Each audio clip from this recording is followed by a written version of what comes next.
Hello, everyone. This is Professor McKenzie. Welcome to Business Law 1. For every chapter that we cover in this course, as well as in Business Law 2, if you decide to take that class, I've created a PowerPoint for every chapter. So it kind of pulls what I think is some of the most important and relevant information that I want to make sure you get out of every chapter. Additionally, by you watching this video, I'm also kind of blending together some commentary from me on the different topics that each chapter covers. So whether you're taking this class either online or if you're taking it in a face-to-face format, regardless, doesn't matter. This will hopefully be of some benefit to you. It's an additional resource at your disposal if you decide that you would like to watch this. So anyway, again, welcome. The first chapter, and I have every PowerPoint structured like this, where I kind of show you the learning objectives. So these are the big takeaways that I want to make sure you get out of this chapter by the time you complete reading it, is a great introduction for the study of business law. So I want us to be able to understand different philosophies of law. We'll talk about different aims and functions of the legal system, at least here in the United States.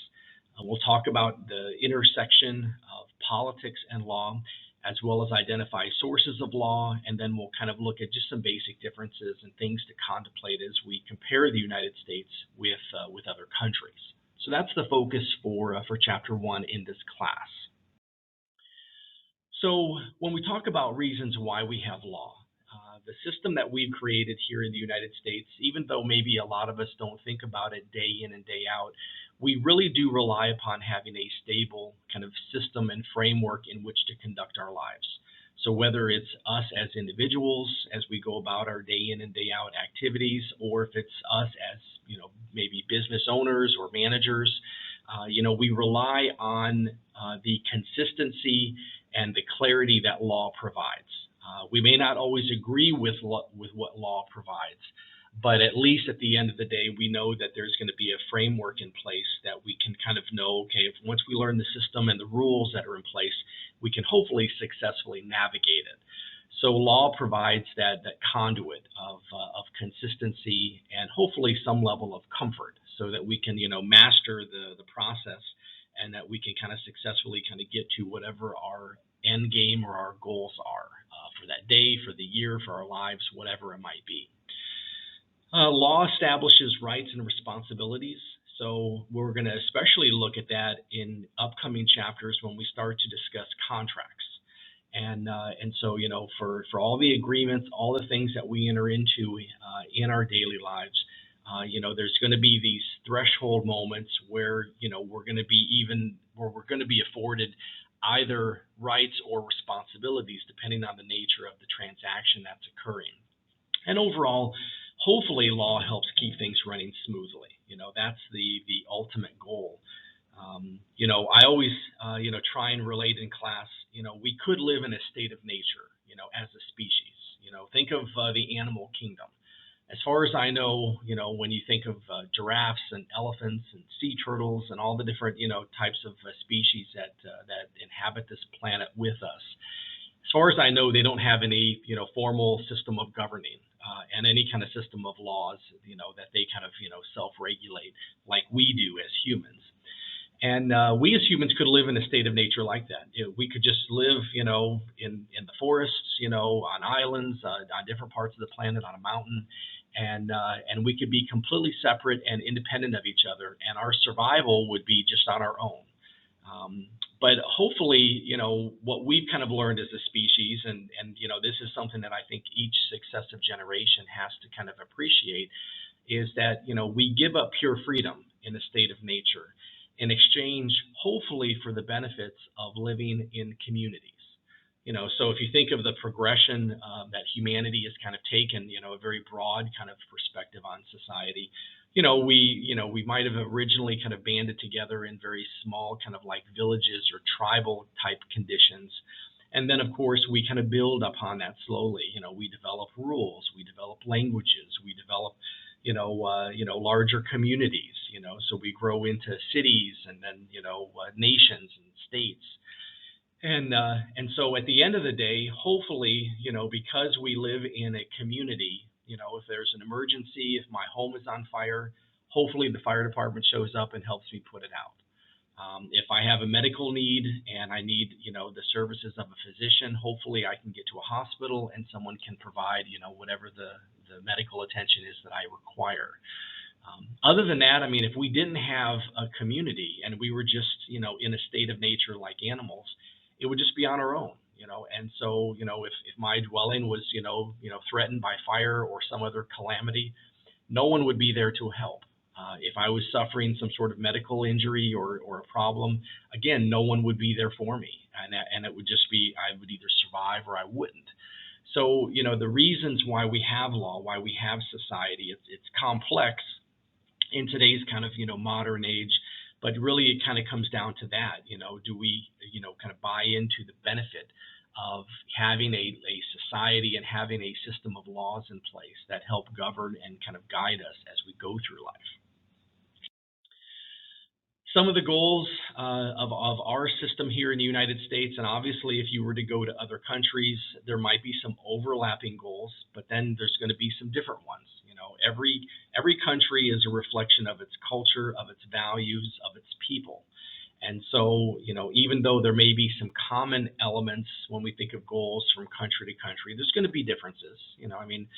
What we value here in the United States is not always going to be valued if you think of North Korea, if you think of, Great Britain, if you think of South Africa, if you think of Brazil, or Indonesia, think of all these different parts of the world. We'll have some similarities, but we're certainly going to have variations as well because we're different societies and we have different value systems.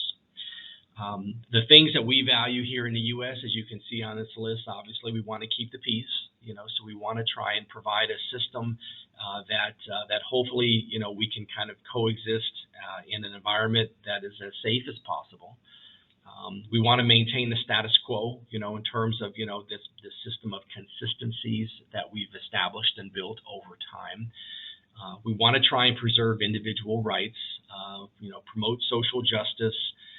The last point there, and I know it might be hard to see on this video because of my box there, the video box, but it says to represent the will of the majority while trying to protect the rights of the minority. And as you can see on this list, this is not an easy list to satisfy. And I don't know, the optimist in me would like to think that one day we can check check the boxes off on each one of these points, saying that we've accomplished it. But I think as of right now, I don't think we have accomplished these things, but at least these are trajectories. These are, think of like destinations on a roadmap. This is where we want to go as a society. And whether it takes, 1 year, 10 years, 100 years, whatever, we're trying to get to a better place, and so that last point, again, I in class, I always like to try and, provide examples. When we say represent the will of the majority while protecting rights of the minority in this case is anybody that's numerically disadvantaged. So it isn't necessarily based on skin color. It could be based on your sexual orientation, your gender identity. The majority in any culture usually kind of, what's going to happen is going to happen. But we at least acknowledge here in our system of justice and our legal system that sometimes we do need to protect rights of those that are numerically disadvantaged because it's the right thing to do. And again, America is a complex thing, where this is advanced citizenship, and it can be very challenging to kind of navigate, and kind of move through time in our society and in our culture. And so when I kind of gloss over these goals, I mean, obviously, there's the reality for each one of these as goals, and think of the challenges that we've had associated with them. But again, at least in a formalized sense, these are things that we aspire towards. There are parts of the world where they don't really care about rights of the numerically disadvantaged, and so they make no bones about it. But at least we try. And so, again, just a good listing here of some of the goals that we have. There is a connection between legal rights and duties, and this becomes more apparent when we get to contracts. But just in a very abstract sense, when we think of a legal right, that's the capacity that we can, require someone else to either do or not do something. Legal duties are obligations that the law imposes upon us. The contract setting is a perfect example. Obviously, if we enter into a contract to, maybe it's a contract for the sale of some possession, maybe a car. Obviously, there are rights and duties that kind of flow back and forth in the nature of that contractual relationship, so that it forms this kind of interwoven nature that law provides for all of us. And so just do understand, this is a broad concept, and we'll kind of get into this in more details as we go throughout the course, as well as going into business law too. But always know that rights and duties are definitely co-mingled when it comes to legal obligations. Politics and law, obviously this isn't a political course or political science course, but politics is fascinating to me. When we think of like law, obviously law is, someone passes a particular piece of legislation, a president signs it, or a governor, if it's federal versus state law. And so it's a very mechanical process. But, politics is a very abstract concept, and it can be challenging, I think, sometimes for students to kind of completely appreciate what it means when we talk about politics. Think of any type of controversial topic that our society struggles with. There's a lot of things that we do struggle with. And, politics is a way of trying to determine what gets the attention so that it can hopefully become addressed through legislation or the lawmaking process. Unfortunately, a lot of times it usually takes some, catastrophic event or some tragic event in order for change to occur through legislation. That just seems to be kind of a byproduct of the system that we have here in the U.S. is that we tend to be very reactionary instead of being more proactive at times. We tend to react to things, and then we'll pass a law, for whatever it might be. But politics is kind of like how we make the decisions to address what we're going to address or not. Think of the political parties. I'm trying to think of a topic offhand that would be maybe a good example. Think of gun reform legislation. When we talk about politics, think of like the major political parties that exist in the United States. We have the Democratic Party and the Republican Party. And when we come to the topic of gun legislation, usually it's in the aftermath of, some tragic event, unfortunately. And you have one political party that would like to try something or anything in order to address gun violence in our society. And then you have another political party that is resistant to any type of new legislation that would curtail or restrict the rights of gun ownership. And that's politics. Obviously, you and I as individuals may have opinions one way or another about this issue, but politics is what drives, is something going to happen or not? And that is contingent upon who is in power, and that's the result of elections. So politics and law, they're definitely interwoven, just like rights and duties, under the law. But they're very different, facets when it comes to understanding their relationship, politics and law. When we talk about sources of law, I think the author does a pretty good job of kind of explaining and detailing where we get law from. And so everything for me, as I conceptualize, the sources of law, everything kind of is like is something that flows or emanates from the U.S. Constitution. The Constitution, I think of it like the rule book or the playbook, and that kind of outlines the entire system that we have created. If you've ever reviewed the Constitution, the different articles, and then the subsequent amendments that have been added to it over time. But everything that since the Constitution was drafted and ratified, everything since then is always being compared to, is this constitutional? So obviously, we have this body of law that's kind of called constitutional law. We also have statutory law, and so that's any type of law that's created from a legislative body. So if we're talking about at the national level of government, that would be Congress. State level of government, that would be state legislatures. Local government might be a county commission or city council. Those would be examples of like lawmaking bodies on a local level. Administrative law, we're going to discuss in this class. We'll talk about how different agencies of government, so that's part of the bureaucracy, whether it's state or federal, the rules they promulgate or create have the effect of law, and that they're called administrative law. And so we'll, again, in coming weeks, we'll talk more about that. Case and common law, those are decisions that come or emanate from our court system. And so, the decisions that judges hand down, whether it's a judge in a trial court, in an appeals court setting, or in a Supreme Court, state or federal Supreme Court, those also have the effect of law. And then the last element or area where we get law is private law, and that's usually done through contracts.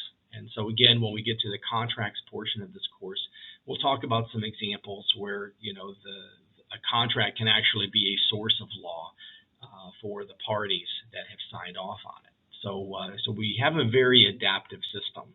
We get law from a lot of different places. And the positive or the advantage of that is that it provides for multiple sources of input, which is great. The challenge is that sometimes there's differing agendas. Think of, federal versus state law. We see a lot of examples where, states and the federal government, they lock heads together because they have varying agendas and different policies. And so it's not an easy thing to have all these different sources of law. But, again, that's just the nature of things. There's always going to be advantages and disadvantages. The author also talks about how we kind of conceptualize or group together different types of classifications of law. And so we'll get into more detail in a future chapter. There's a chapter that we discuss crime, for example, and versus torts. But here, just in a preliminary kind of preview, when we talk about civil versus criminal law. So, criminal law, obviously, as part of the lawmaking process, we want to pass, laws that are designed to kind of guide society and say, these are things we do not want you to do. And if you do these things, then there's going to be some kind of sanction or penalty. So in this regard, I think of criminal law as just a series of rules, that we've generated in society. So, think of basic things, don't hurt each other, don't take things that don't belong to you, don't kill people, there's these very broad kind of conceptual ideas, and obviously there's lots of laws that fill in the details there. But that really is the heart of criminal law. We're trying to tell society these are things that you should not be doing, and if you do these things, if you're apprehended, tried, convicted, there will be punishment or sanctions imposed by society on you. Civil law, we're looking here where, again, because we have this complex society, how do we try and manage, when accidents or carelessness results in the harm to others? And so we have a body of civil law so that, we can try and figure out some kind of remedy or relief in those particular cases. So, think of if someone's careless and they cause a car accident, well, it's not criminal, if maybe you just weren't paying attention or you were speeding or, something happened, you were being careless. But we have to provide some kind of remedy for the people that have been injured because of someone's carelessness. And that kind of covers a lot of the areas that involve civil law or civil cases. The remedies in the context of civil cases, it's usually monetary damages. That seems to be how we equate relief in our society. It's not a perfect system, as we'll talk about when we get to torts in a couple of weeks. But, the thought that, if someone, maybe causes a car accident and injures me, and let's say I'm paralyzed and I can't walk, it's like, well, I can get money, which, okay, that's fine. It's money. I'd rather have the ability to walk. But, that's what we kind of equate in our society. It's like, well, if you're injured, money seems to be like an equalizer, and, it's not perfect. Nothing ever is, but it's what we have. You also have in civil cases equitable remedies like injunctions or maybe like specific performance. That's where a judge can direct someone to do or not do something in particular. But in a very broad sense, these are like the big categories of when we talk about how law is classified. Law also can be classified as either substantive or procedural. So the best way to kind of explain these are through an example. So every law, there's going to be a topic of the law. This is what we're trying to address. So let's say I think the example I give here is we don't want to have discrimination in the workplace. So that would be the substantive. You should not discriminate based on race, color, gender, national origin, religion, sexual orientation, gender identity in hiring or promotion decisions. You should not discriminate against people for things that they cannot change. Makes sense. That would be the substantive of what the law is.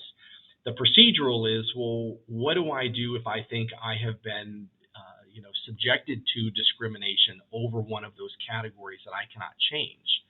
And so the procedural is like the example I give here. If you do think you've been discriminated against and you've tried to work with your employer and haven't had any type of relief, you could go to an agency called the Equal Employment Opportunity Commission, and you can basically file a grievance, and they will conduct an investigation, and then they'll make a determination if your case has merit or not. And if it does, then you can proceed to a court case and litigate the issue against the employer. So every law has that element to it where there is the substantive. It's like, this is the law, what we're trying to, deal with.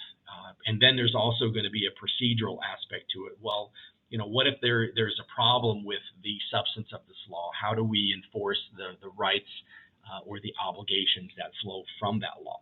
So every law has to have that kind of, that duality, that substantive element to it, as well as the procedural aspect of it. This is the last slide for Chapter 1 when we talk about individual rights versus privacy. Privacy is a phenomenal topic, and I don't do it justice by just talking about it for a few minutes, because we can really just go into a lot of detail here. But the topic of privacy is fascinating in the United States, because if you talk to a lot of individuals, some of you maybe would have this opinion, you would think that you have a very resolute right to privacy, from government or just in general in society. And privacy is very tenuous in our system. Nowhere in the Constitution, in the actual core Constitution itself, or in any of the subsequent amendments, is the word privacy ever used. I mean, the framers knew the word privacy. It was a word that existed. It's not like something, it's not a word that we invented recently. It's been around for centuries. And so, the idea that, well, they intentionally left privacy out of the Constitution. Well, okay, do we really have a right of privacy? Privacy can be inferred. I kind of include a few amendments here. The Third Amendment, for those of you that are kind of up on your Constitution, kind of like your Jeopardy skills. The Third Amendment involves the prohibition of quartering of soldiers. So government can't, barge in our homes and say, we need, you to house these soldiers overnight or, whatever. Prior to our independence, the British would do that with colonials. They would just show up at someone's property and they would sleep there for the night or however long they needed. They would eat the food, sleep in their beds. And, we thought that was a grave intrusion, in the personal life of individuals. So Third Amendment, that's a restriction on government. And since our independence, that's never been an issue. We've never had, the Army show up and say, we need to sleep here tonight. That's not been a problem, fortunately. Fourth Amendment, the language there is that we're free from unreasonable searches and seizures. Obviously, what's kind of inferred there is that we're not free from what's considered a reasonable search. So we're only protected from what's deemed to be legally an unreasonable search. The Ninth Amendment is an interesting amendment because the Ninth and Tenth actually work together in that it reinforces the notion of limited government. So anything that has not been granted to either the national or the state governments as a power or a right automatically reverts back to the people. And so, and again, it's like I think of it like the exclamation point in the Bill of Rights, Amendments 9 and 10, that basically say, okay, if it's not being granted to government, then it's a right that's going to be claimed by the people. And so, these amendments, in a very holistic sense, are what judges have kind of looked to say that, well, we do have some privacy expectations in our society. The greatest expectation of privacy for every one of us is in where we live, our dwelling. So whether it's a mansion, a castle, a home, a mobile home, an apartment, a townhome, a condo, as long as it's a fixed structure, that's where you can enjoy your greatest privacy expectations. Once you leave your home, then what I think of the best way to describe it are we have zones of privacy, where maybe we have in very limited situations some expectation of privacy, but because you're out in public, it's very restricted and very limited. So the outright expectation that we have privacy in the United States is very unrealistic. The other kind of commentary, when we talk about privacy and the Constitution, that's obviously focusing in on governmental action in private society. So, think of like we as we interact with employers, or we as we interact with each other as individuals or with companies, privacy is off the table there. And because of technology, you and I, a lot of people kind of voluntarily waive our rights and expectations of privacy out of convenience. Think of smartphones. I mean, we give up so much information out of convenience. If you want to upload an app on your phone, if any of you have ever taken the time to read the terms, before you install an app on your phone, a lot of times you're giving whatever that company is access to your photos, videos, email, other apps that you have installed on your phone. And, also we can play a game or look at social media or do whatever the app is, designed to do. So we kind of voluntarily give up a lot of privacy expectations in private society out of convenience and or entertainment. Anyway, I hope this helps you kind of process the information that's contained in Chapter 1. It's a great introductory chapter. As you have questions, please feel free to reach out to me. You can call or email me. All of that information is contained in the syllabus. But I hope everyone has a good rest of your day, and I will be chatting with you in the upcoming chapter for Business Law 1. Thank you.